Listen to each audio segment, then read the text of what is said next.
পথ দেখে পথ দেখাই এই স্লোগানকে সামনে রেখে বস্তুনিষ্ঠ সংবাদ উপস্থাপনা করে আসছে voice of democracy VOD Bangla. VOD বাংলার সবচেয়ে জনপ্রিয় অনুষ্ঠান ভিওডির রাজকথন। আমরা এখানে কথা বলি সমসাময়িক রাজনীতি, অর্থনীতি এবং সকল বিষয় নিয়ে। শুধুমাত্র সমাজের ক্ষমতাসীন বা বিত্তবান নয়, সকল শ্রেণী পেশা এবং মতাদর্শের মানুষেরই কথা তুলে ধরি আমরা। ভিওডি বাংলার আজকের বিশেষ আয়োজনে আমাদের সাথে অতিথি হিসেবে উপস্থিত আছে বিএনপি চেয়ারপারসনের বিশেষ সহকারী এবং বাংলাদেশ জাতীয়তাবাদী শ্রমিক দলের প্রধান সমন্বয়কারী জনাব শামসুর রহমান শিমুল বিশ্বাস। আমরা তার সাথে কথা বলবো মহান মে দিবস উপলক্ষে বেশ কিছু বিষয় নিয়ে। কেমন আছেন? ধন্যবাদ ভয়েস অব ডেমোক্রেসিকে এই চমৎকার মে দিবসের ইস্যুটাকে আপনারা গ্রহণ করার জন্য। আমি বাংলাদেশের ভাগ্যহত শ্রমিক শ্রেণীর পক্ষ থেকে আপনার প্রচার মাধ্যমকে আমি ধন্যবাদ জানাচ্ছি, আর এই প্রচার মাধ্যমের উত্তরোত্তর সমৃদ্ধি এবং সফলতা কামনা করছি। আমরা জানি আগামীকাল 1 মে শ্রমিক দিবস, আন্তর্জাতিক শ্রমিক দিবস উপলক্ষে আসলে শ্রমিকদের উদ্দেশ্যে আপনার বার্তা কী থাকবে? আগামীকাল 1 মে বাংলাদেশের নতুন পরিবর্তিত পরিস্থিতিতে নতুন আঙ্গিকে আয়োজন এবং উদযাপিত হবে। বাংলাদেশের শ্রমিক রাজনীতিতে 3টি পর্যায়কে আমি ভাগ করব। 1978 সালে শহীদ রাষ্ট্রপতি জিয়া মে দিবসের সমাবেশে জাতীয়তাবাদী শ্রমিক দলের আয়োজিত সমাবেশে আনুষ্ঠানিকভাবে অংশগ্রহণ করেন। প্রধান অতিথি হিসেবে বক্তব্য রাখেন। বক্তব্যে ওনার মূল বক্তব্য ছিল আমি একজন শ্রমিক। এই বক্তব্যটা গোটা শ্রমিক সমাজের মধ্যে একটা পতঙ্গের মতো ঢেউ খেলে যায় এবং বাংলাদেশের শ্রমিক অঙ্গনে জাতীয়তাবাদী শ্রমিক দল বৃহৎ একটি শ্রমিক সংগঠনে পরিণত হয় এবং ওনার রাষ্ট্রনীতি, রাজনীতি, মুক্তিযুদ্ধ মিলে সব কিছু মিলে এবং এই বক্তব্য মিলে গোটা শ্রমিক সমাজের মধ্যে একটা জাগরণ তৈরি হয়। 1991 সালে গণবিপ্লবের পরে দেশনেত্রী বেগম খালেদা জিয়া শ্রমিক দলের মহান মে দিবসের সমাবেশে নিজেকে শ্রমিকের সহধর্মিণী হিসাবে ঘোষণা করায় বাংলাদেশের শ্রমিকরা সত্যিই তাকে গ্রহণ করে আপন মানুষ হিসাবে। বাংলাদেশে একটি গণবিপ্লব সংগঠিত হলো, জুলাই বিপ্লব। রক্তের দাগ এখনও শুকায়নি। শ্রমিকের ঘরে ঘরে এখনও কান্না। হাসপাতালের করিডোরে অসংখ্য বিপ্লবী এই লড়াই অংশগ্রহণকারী অসুস্থদের আমাদের যন্ত্রণা। এই প্রেক্ষাপটে আমাদের মে দিবস আসছে। 1886 সালে শিকাগো শহরের হে মার্কেটে শ্রমিকরা 8 ঘন্টা কর্ম এবং ন্যায্য মজুরির যে দাবিতে লড়াই করেছিলেন, সে লড়াইয়ে যেভাবে সেই শাসক শ্রেণী শিল্প বিপ্লবের পরে পুঁজিবাদী শাসকরা যেভাবে শ্রমিকদেরকে 8 ঘন্টার জায়গায় 18 ঘন্টা পর্যন্ত কাজ করাতো এবং দাসের মতো কাজ করিয়ে ন্যায্য মজুরি দিত না, এবং সেই ন্যায্য আন্দোলনটাকে দমন করার জন্যে প্রশাসনের ভিতর থেকে কায়েমি শক্তি মালিকের হয়ে সেখানে বোমা ছুঁড়ে মারে এবং শ্রমিকদের সমাবেশ ভণ্ডুল করতে চায় এবং শ্রমিকদের বিরুদ্ধে মামলা দিয়ে ফাঁসির দণ্ড ঘোষণা করেন। সেই ফাঁসির দণ্ড ঘোষণার বিরুদ্ধে দুনিয়া জুড়ে এক নবজাগরণ তৈরি করছিল। জর্জ বার্নার্ড শো সহ অসংখ্য বুদ্ধিভিত্তিক প্রতিবাদ আসছিল। বাংলাদেশে আমরা গত 17 বছর ফ্যাসিবাদের বিরুদ্ধে লড়াই করতে যাই আমরা একই ধরনের দেখেছি। সরকারের কারসাজিতে বোমা মারা হয়েছে, জঙ্গি নাটক করা হয়েছে, দমন করা হয়েছে, গ্রেপ্তার করা হয়েছে, নির্যাতন করা হয়েছে। এই সব কিছু উপেক্ষা করে 1886 সালের শ্রমিক আন্দোলন যেরকম বিশ্বব্যাপী স্বীকৃতি লাভ করেছিল, জাতিসংঘ গঠনের আগেও ILO গঠিত হয়েছিল আন্তর্জাতিক শ্রমিক সংহতি দিবস, এবং সারা পৃথিবীতে 8 ঘন্টা কর্মের অধিকার এবং মজুরির অধিকার সারা দুনিয়াতে স্বীকৃত হয়েছে। আর 17 বছরের এই ফ্যাসিবাদের বিরুদ্ধে লড়াইয়ে আমরা জুলাই বিপ্লবের মাধ্যমে যে সফলতা এসেছে, এই সফলতায় সবচেয়ে কন্ট্রিবিউশন হচ্ছে বাংলাদেশের শ্রমজীবী মানুষের। মৃত্যুবরণকারী প্রায় 2 সহস্রাধিকের 70-এর অধিক সংখ্যক শতকরা 70 জন ভাগ্যহত এই শ্রমজীবী মানুষ। যে সংগঠনের আমি প্রতিনিধিত্ব করি, জাতীয়তাবাদী শ্রমিক দলের শতাধিক নেতাকর্মী রাজপথে জীবন দিয়েছে। এবং এই প্রেক্ষাপটে আমরা বাংলাদেশে যে পরিবর্তন হলো ফ্যাসিবাদের, এই পরিবর্তনের সবচেয়ে কন্ট্রিবিউশন বাংলাদেশের শ্রমিক শ্রেণীর। শ্রমিক দলের এককভাবে সবচেয়ে বেশি রক্ত এবং জীবন দেওয়া। আমরা শ্রমিক শ্রেণীর প্রতিনিধি হিসেবে বাংলাদেশকে কেমন দেখতে চাই? বাংলাদেশকে আমরা উন্নত, সমৃদ্ধ, বাস উপযোগী, কল্যাণময় একটি বাংলাদেশ দেখতে চাই। সেই বাংলাদেশ গঠনের জন্য শ্রমিক শ্রেণী লড়াই করছে। শ্রমিক শ্রেণী সমাজের সভ্যতা বিনির্মাণকারী শক্তি। সে শুধু নিজের সম্পত্তি সৃষ্টি করে না, দুনিয়ার দেশে দেশে সে নিজেকে শোষণ থেকে মুক্ত করে আর শোষিত বঞ্চিত সব মানুষকে মুক্ত করার শক্তি যোগায়। আমরা বাংলাদেশে ধীরে ধীরে শ্রমিক শ্রেণী এখন নিয়ামক শক্তি হিসাবে গড়ে উঠেছে। 1947-এর স্বাধীনতা, 1971-এর মুক্তিযুদ্ধ, স্বাধীনতা, 7ই নভেম্বর 1990-এর আন্দোলন এবং 24 জুলাই বিপ্লবের পরে বাংলাদেশে এক নতুন প্রেক্ষাপট আসছে। যে প্রেক্ষাপটে আমি বলবো বাংলাদেশে এক নবজাগরণের যে সূচনা হবে, সেই নবজাগরণে বাংলাদেশের শ্রমিক শ্রেণী কেন উল্লেখযোগ্য অগ্রগামী নেতৃত্ব এবং ভূমিকা রাখবে। বাংলাদেশে 18 কোটি মানুষ, 12 কোটি ভোটার, 7 কোটি 35 লাখ ভাগ্যহত শ্রমিক শ্রেণী সরকারের পরিসংখ্যান বিভাগের হিসাব অনুযায়ী। এই এত বিস্তৃত শক্তি, তারা এখন অসংগঠিত, তারা বিক্ষিপ্ত, বিশৃঙ্খল অবস্থায় রয়েছে। আমাদের প্রধান কাজ, প্রধান লক্ষ্য সকলকে ঐক্যবদ্ধ করা, তাদের দেশ সম্পর্কে, আদর্শ সম্পর্কে, তার অধিকার সম্পর্কে তাকে সচেতন করা, জাগ্রত করা।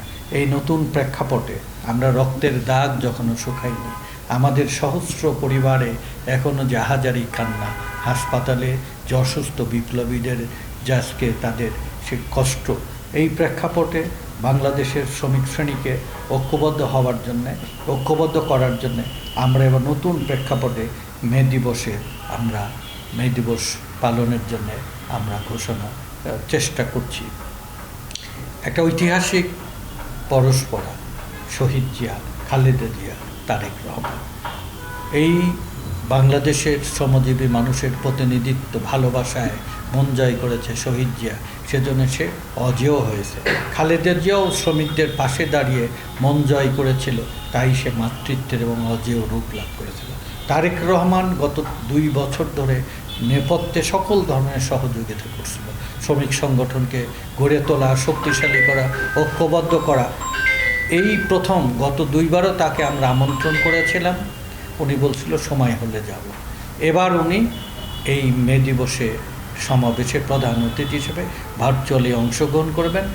দেশের পরিস্থিতি, আন্তর্জাতিক পরিস্থিতি, বিপ্লব পরবর্তী একটা ঐতিহাসিক ক্ষণে তারেক রহমান শ্রমিকদের সমাবেশে অংশগ্রহণ করবেন। আমি মনে করি বাংলাদেশের অতীতের যে কোনো সময়ের তুলনায় একটা বর্ণাঢ্য, সুশৃঙ্খল, উৎসবমুখর এক শ্রমিক জমায়েত করবে। ইতিহাসে, শ্রমিক আন্দোলনের ইতিহাসে না, সমসাময়িক রাজনৈতিক এবং ঢাকা নগরের আন্দোলনে এক ব্যতিক্রম দৃষ্টান্ত স্থাপন করবে। আমি শ্রমিক দল এবং শ্রমিক সমাজের পক্ষ থেকে এই যে সরকার গঠিত হয়েছে, আমাদের তাজা রক্তের উপরে বিএনপি সহ সকল বিরোধী দল, শ্রমিক সমাজ, পেশাজীবী সব সমাজের রক্তে এই সরকার গঠিত। এই সরকারের কাছে আমি শ্রমিক সমাজের পক্ষ থেকে মনে করি যে শ্রমিকদের এই রক্তে এই সরকার গঠিত, তার প্রতি তার দায় পরিশোধ করার দায় আছে, তার কর্তব্য আছে।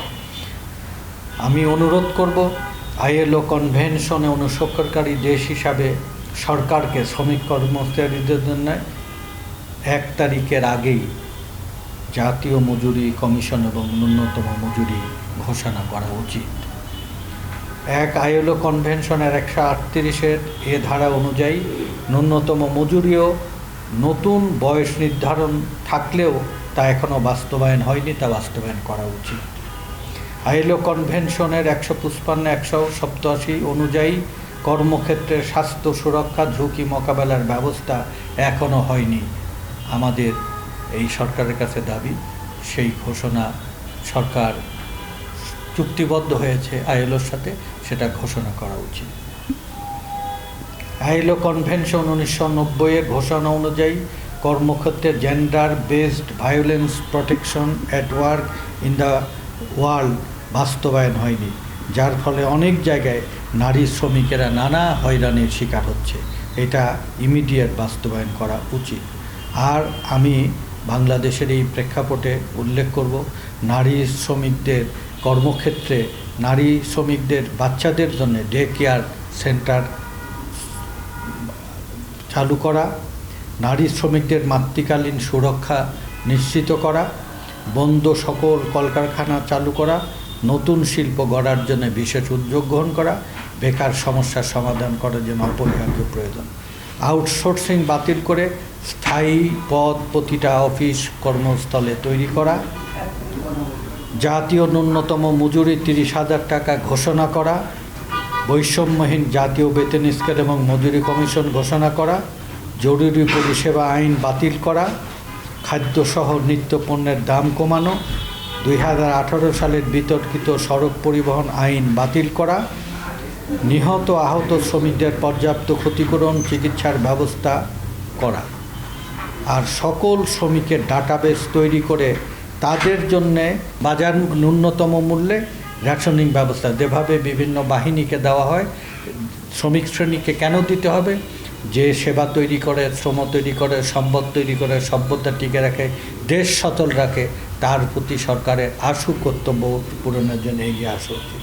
আমি সবশেষে বলবো, এই সভ্যতার বিনির্মাণকারী বাংলাদেশের ভাগ্যহত শ্রমিক শ্রেণীর অধিকার সুরক্ষা না করে কোনোভাবেই বাংলাদেশ এগোতে পারবে না, এবং বাংলাদেশকে এগিয়ে দেওয়ার জন্য, উন্নত বাংলাদেশে পরিণত করার জন্য, যার শ্রমঘামে এই অর্থ এবং সম্পদ এবং পণ্য তৈরি হয়, তার প্রতি মর্যাদা দিয়ে এক কল্যাণকামী বাংলাদেশ গঠন করা হবে। মে দিবসের এই 25 মে দিবসের প্রধান প্রতিবাদ এবং লক্ষ্য। আমরা বাংলাদেশের ভাগ্যহত শ্রমিক শ্রেণীকে ঐক্যবদ্ধ করার নিরলস যে চেষ্টা চালাচ্ছি, আমরা বিশ্বাস করি আগামী দিন হবে এই শোষিত বঞ্চিত মানুষের বিজয়ের দিন। বাংলাদেশে জেগে উঠবে ভাগ্যহত শোষিত বঞ্চিত মানুষ। দিন বদলের আগামী লড়াইয়ে বাংলাদেশের শ্রমিক শ্রেণী সকল বঞ্চনার অবসান ঘটিয়ে, বৈষম্যের অবসান ঘটিয়ে বাংলাদেশকে সব মানুষের বাসোপযোগী দেশ গঠনের জন্যে এই দেশের প্রতিটি নাগরিকের অধিকার হবে অন্ন, বস্ত্র, শিক্ষা, চিকিৎসা, বাসস্থানের। এই রাষ্ট্রে নাগরিকরা সম্পদ এবং জীবনের নিরাপত্তা পাবে, শ্রমের মর্যাদা প্রতিষ্ঠা হবে। এই হোক আমাদের মে দিবসের লক্ষ্য। দুনিয়ার মজদুর এক হোক। বসুন্ধরা, উত্তরা, বনশ্রী, কুড়িল ও বাড্ডা সহ রাজধানীর বিভিন্ন স্থানে অভিজাত ও অত্যাধুনিক মানের ফ্ল্যাট কেনার এক নির্ভরযোগ্য প্রতিষ্ঠান প্লেজেন্ট প্রপার্টিজ লিমিটেড। তাই আপনার স্বপ্নের আবাসনের জন্য আজই যোগাযোগ করুন। Pleasant properties limited, where destiny matches eventually. বর্তমান প্রেক্ষাপটে বাংলাদেশের শ্রমিকরা কী ধরনের চ্যালেঞ্জের মুখোমুখি হচ্ছে বলে আপনার মনে হয়? শ্রমিক শ্রেণী শুধু শোষণ না, রাষ্ট্রের প্রতিটি পর্যায়ে তারা উপেক্ষিত, এবং এই রাষ্ট্রের যে মানবিক দিক রাষ্ট্র এখনও ধারণ করেনি, সেটা একটা প্রমাণ। যে 2 কোটি মানুষ বাইরে থেকে রেমিটেন্স পাঠায়, দেশের ভিতরে কৃষক, শ্রমিক, কামার, কুমার, জেলে, তাঁতি হাড় ভাঙা পরিশ্রম করে অর্থ উপার্জন করে, গার্মেন্টস পণ্য পাঠায়, ওষুধ পণ্য পাঠায়, চামড়া শিল্প, সাগরের মাছ আরোহণ করা, সমস্ত কুটির শিল্প দিয়ে বিদেশ থেকে রপ্তানি করে টাকা উপার্জন করে। আর যারা এই সেবা খাত, যেরকম পরিবহন, রেল, বিমান, অফিস, আদালত, কোর্ট, কাছারিতে যে শ্রমিকেরা কাজ করে, তাদের পরিশ্রম ব্যতীত তো সভ্যতাই টিকে থাকবে না, রাষ্ট্রই টিকে থাকবে না, সমাজই টিকে থাকবে না। সেই মানুষের প্রতি রাষ্ট্র নিপীড়ন করবে, এটা তো কল্পনাই করা যায় না। এই রাষ্ট্র শোষকের রাষ্ট্র নয়, এই রাষ্ট্র জনগণের রাষ্ট্র। দুনিয়ার বহু দেশে বিপ্লব পরবর্তী শ্রমিক শ্রেণী রাষ্ট্রের নিয়ামক হিসাবে সব শ্রেণীর উপরে ন্যায় বিচার করেছে। বাংলাদেশের রাষ্ট্রকে মানবিক হতে হবে, শ্রমিক দরদি হতে হবে। কেন শ্রমিক দরদি হবে? যে যার পরিশ্রমে আমার সভ্যতা বিনির্মিত হচ্ছে। এই ধরনের শোষকদের পক্ষে রাষ্ট্র দাঁড়াবে না, রাষ্ট্র ন্যায়ের পক্ষে, মানুষের পক্ষে দাঁড়াবে। সেই রাষ্ট্র গঠনের জন্যই আমাদের লড়াই। শ্রমিকদের নিয়ে বিএনপির কী ধরনের ভাবনা থাকবে আগামীতে, তারা কি করবে শ্রমিকদের জন্য, এবং আসলে ক্ষমতায় আসলে কী ধরনের পরিবর্তন আসছে শ্রমিকদের, এবং বিশেষ করে শ্রমিক এবং মালিকের সুসম্পর্কের জন্য বিএনপি কী করবে? বেগম খালেদা জিয়া 2 টার্মের সরকারে শ্রমিকদের জন্য আইনগত সব প্রোটেকশন দেওয়ার জন্য চেষ্টা করেছে এবং শ্রমিকদের ওয়েলফেয়ারের জন্য যাবতীয় ব্যবস্থা করেছে। শ্রমিক কল্যাণ ফাউন্ডেশন গঠন করেছে।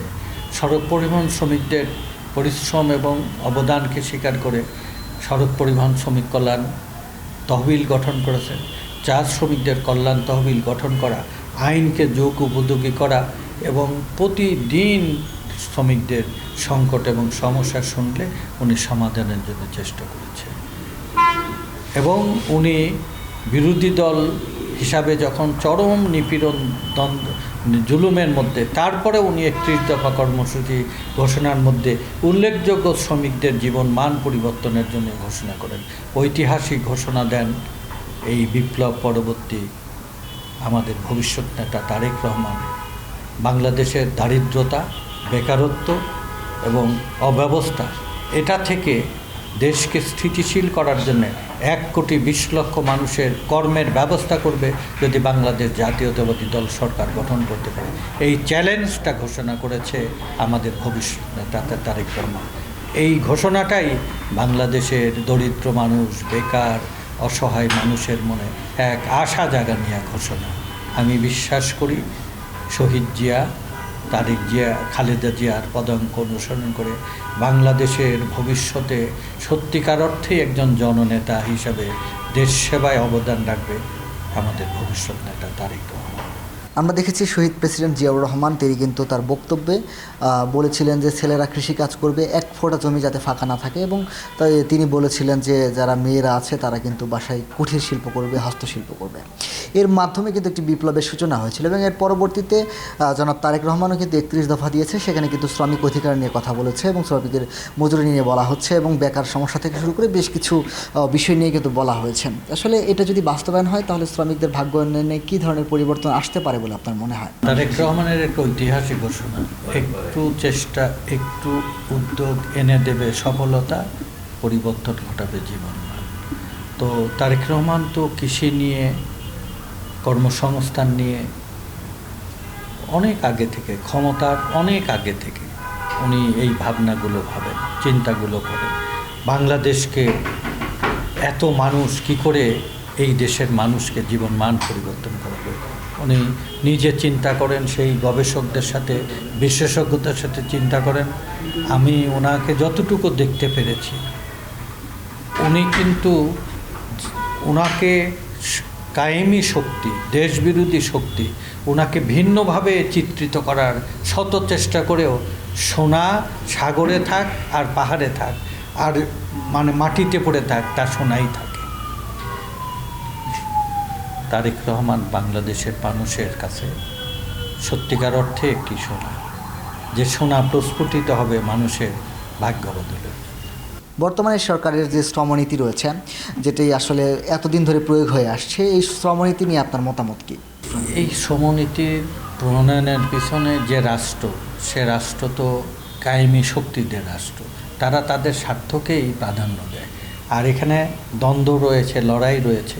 এই দ্বন্দ্ব আর লড়াইয়ে আমরা শ্রমিক আইনকে, শ্রম আইনকে যুগ উপযোগী, গণতান্ত্রিক, বৈষম্যহীন করার প্রচেষ্টা চলছে।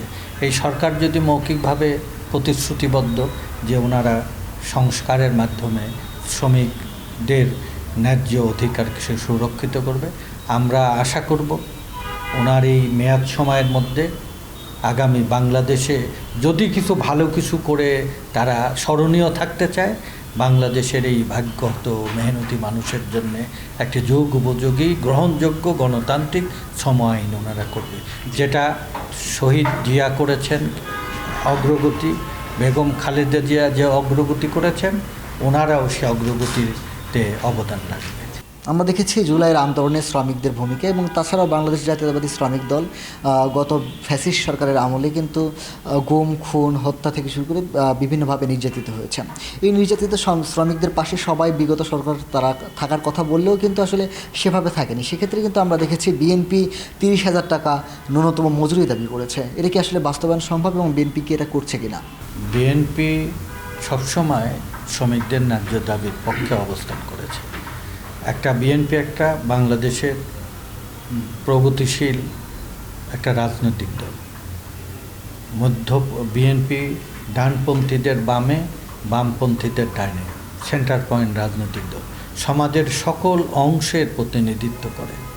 এই অংশের প্রতিনিধিত্ব করলেও ন্যায় বিচার হবে সংখ্যাগরিষ্ঠ মানুষের প্রতি ন্যায় বিচার করা। বাংলাদেশের সংখ্যাগরিষ্ঠ মানুষ হচ্ছে শ্রমজীবী মানুষ। সেই শ্রমজীবী মানুষের পাশে সবসময় বিএনপি থেকেছে, ভবিষ্যতেও থাকবে। আমরা 30,000 টাকা মজুরি দাবি করেছি আমরা শ্রমিক দলগতভাবে। বিএনপি তো মালিককে ডাকবে, রাষ্ট্রকে ডাকবে, সরকারকে ডাকবে, নিশ্চয়ই আমাদের যৌক্তিক দাবি। যেমন আমরা এই যে গার্মেন্টসের লড়াই আন্দোলনে শতকরা একসময় 90% মালিক ছিল বিএনপিপন্থী। এখন এই গত 17 বছরে ভারত এবং আওয়ামী লীগের যোগসাজশে বিভিন্ন মালিকানা জোরপূর্বক দখল করতে করতে এখনও 30-40% মালিক বিএনপি। কিন্তু সেই গার্মেন্টস আন্দোলনে আমরা যে মজুরি দাবি করেছিলাম বিএনপি সেটার সমর্থন করেছিল। 40% মালিকের যে আবেদন, তার সে শ্রমিকের এই বাংলাদেশে 7,35,00,000 শ্রমিকের দাবিটাকে উনি অগ্রগণ্য করেছে। অতীতের সমস্ত আন্দোলনেও বিএনপি জনগণের পক্ষ নিয়েছে। আমরা মনে করি, আমরা আশাবাদী, শুধু জাতীয়তাবাদী শ্রমিক দল তো বিএনপি সহযোগী সংগঠন। বাংলাদেশের সকল ভাগ্যহত মানুষের পক্ষে বিএনপির অবস্থান থাকবে। আমরা দেখেছি বিভিন্ন সময় যখন শ্রমিকরা তাদের ন্যায্য দাবিতে আন্দোলন করে, সেই শ্রমিক আন্দোলনে আসলে সরকার সবসময় দমন পীড়ন নীতি অবলম্বন করে।